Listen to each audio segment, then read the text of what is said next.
Bonjour à toi, je viens te porter un nouveau message de la part de l'Éternel. Oui, je viens te donner cette vidéo qui s'intitule La Bible. Je te présente la Bible. Pour ceux qui ne la connaissent pas, c'est un livre différent, un livre étrange, un livre important, un livre rempli de vérité, de sagesse et d'amour. Oui, la vérité est à portée de tous, mais surtout elle est à portée de tous, de toutes les mains. Un livre étrange, comme diraient certains, mais c'est aussi un livre pour nous permettre d'être différents, tout comme Jésus était différent. Nous permettre d'être meilleurs les uns envers les autres et de faire la volonté de notre Dieu. Un livre qui renferme des secrets, des conseils, des enseignements, des réponses, oui, des enseignements divins. Toi, est-ce que tu aimes lire et est-ce que tu lis bien des livres en ce monde? Et la Bible, est-ce que tu la lis? Pourquoi un livre quelconque et pas lire la Bible? Le seul livre que tous devraient regarder, que tous devraient lire, s'intéresser et intégrer à leur vie. Mais c'est un livre critiqué et rejeté parfois. Parfois sans même savoir ce qu'il contient. Oui, moi je te conseille de le lire afin d'approfondir ta connaissance et pour te permettre de t'assagir. Tu ignores tout du monde d'en haut, parfois même de ce monde ici-bas. Avec ce livre, tu peux approfondir la connaissance de ce que tu es, ce qui t'entoure, mais surtout concernant l'Éternel Dieu ainsi que Jésus, ce qu'ils sont réellement. Même sur ce qu'il désire pour tous et chacun de nous en réalité. Ce livre qu'est la Bible, c'est la lumière pour éclairer tes pas. Il est écrit dans les psaumes 119, 105. Ta parole est une lampe à mes pieds et une lumière sur mon sentier. Oui, c'est aussi un guide pour ceux qui désirent atteindre le bon but, mais il condamne tous ceux qui se jouent de son contenu, car il représente la richesse pour celui qui le possède. La sagesse, la richesse pour celui qui le possède, la sagesse pour celui qui l'étudie, le salut pour celui qui y croit, le bien pour celui qui l'aime, et la puissance pour celui qui lui obéit. C'est aussi une map, une carte routière, si tu aimes mieux. Elle pour t'indiquer le bon chemin, le seul, le vrai chemin à prendre concernant ta vie spirituelle. Mais aussi pour t'aider à t'éviter les mauvais chemins, car il y en a beaucoup. Il est écrit dans Matthieu 7, 13, 14. Entrez par la porte étroite, car large est la porte, spacieux le chemin qui mène à la perdition. Il y en a beaucoup qui entrent par là. Mais étroite est la porte et resserrez le chemin qui mène à la vie, et il y en a peu qui le trouvent.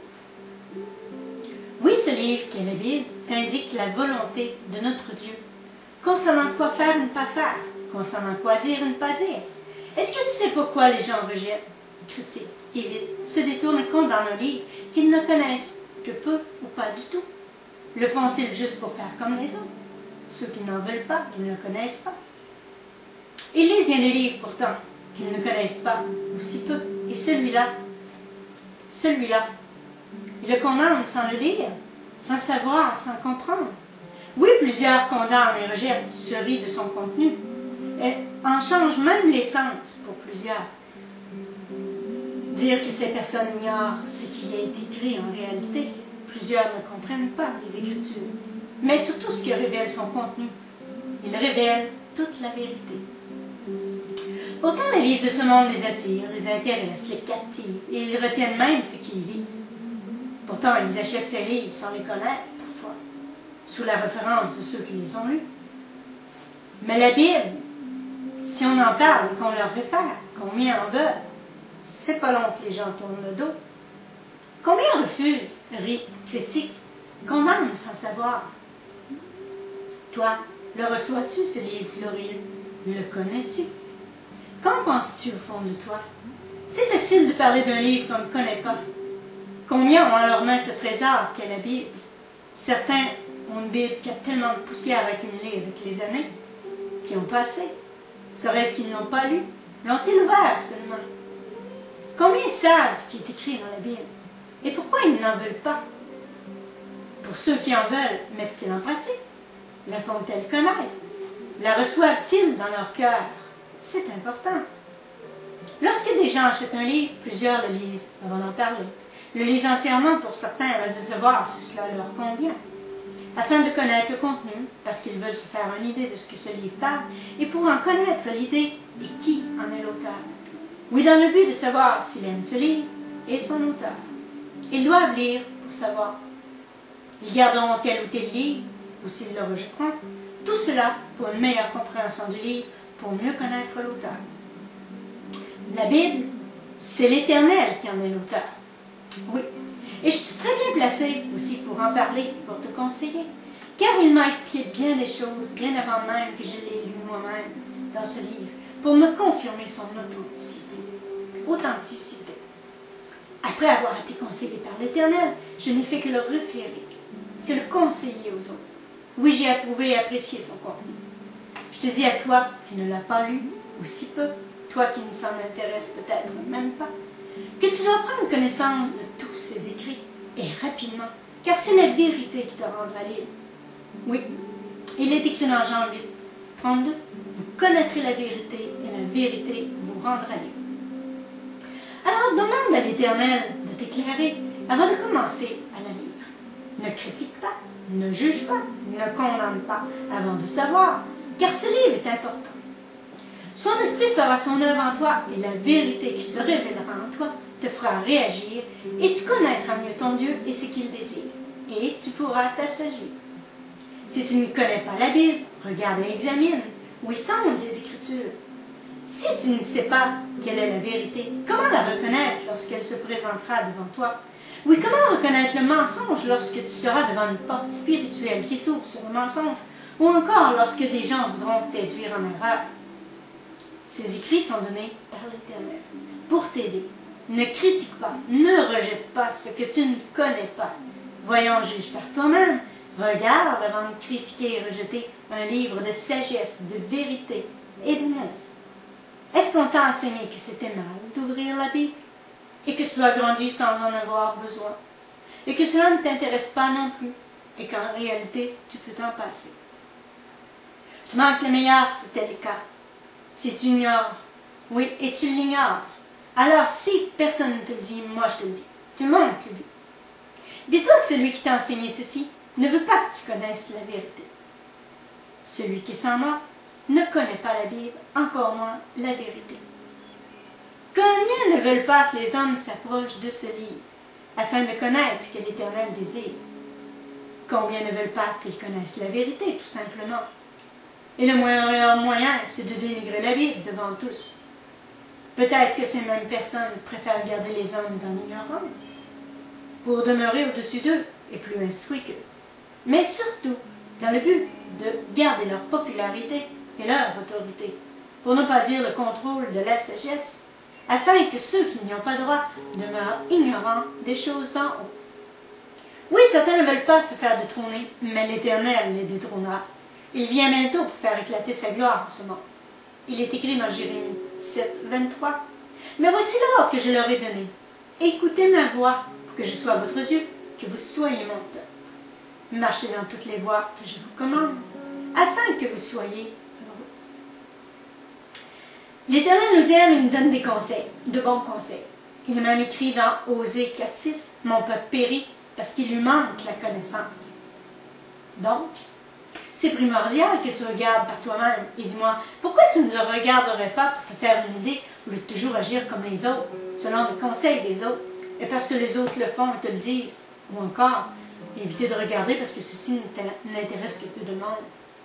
Ne laisse pas le mensonge te guider, t'influencer et faire de toi un prisonnier. Ni t'aveugler car tu es prisonnier si tu n'arrives pas à lire ou à t'intéresser à ce livre merveilleux qui est glorieux. Dis-toi aussi que ceux qui se rient de ce livre, qu'est la Bible, se moquent de ce que l'Éternel a institué en ce monde pour aider les hommes. Alors n'attends pas que le jour de ton jugement, le jour qu'il te rappellera à lui, pour réaliser que finalement tu l'as rejeté et que tu avais le choix.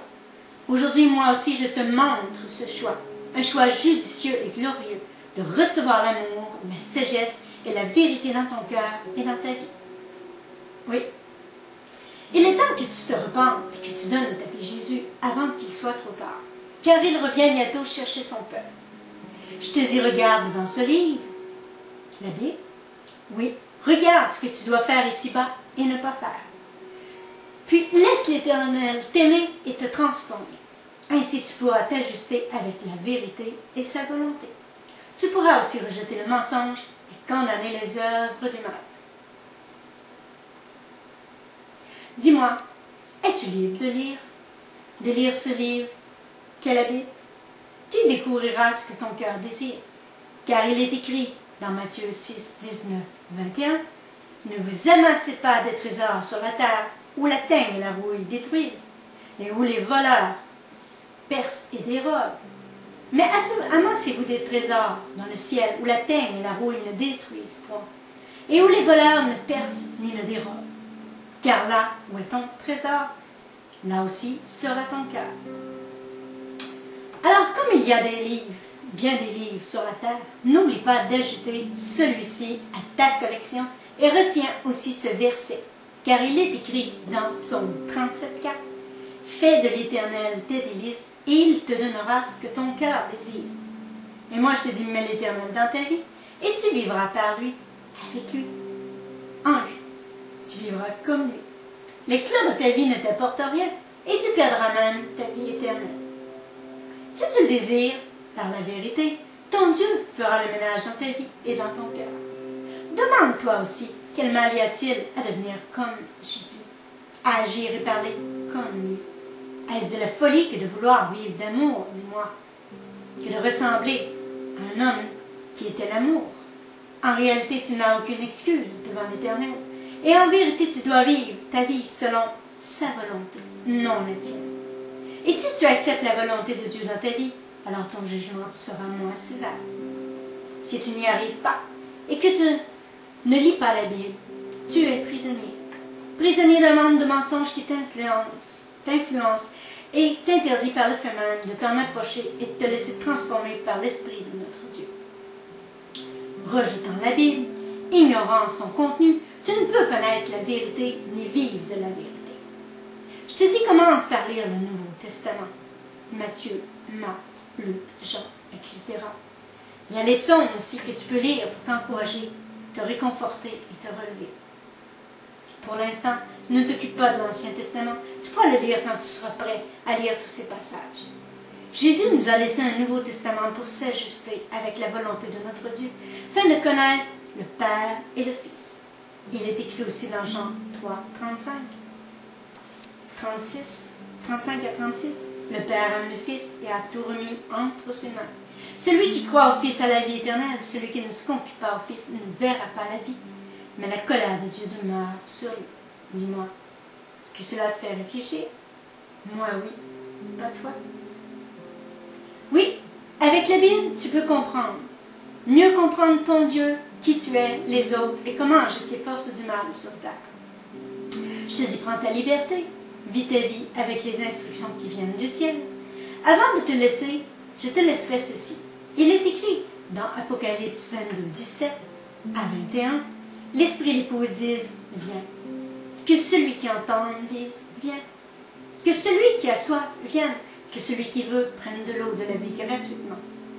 Je le déclare à quiconque entend les paroles de la prophétie de ce livre.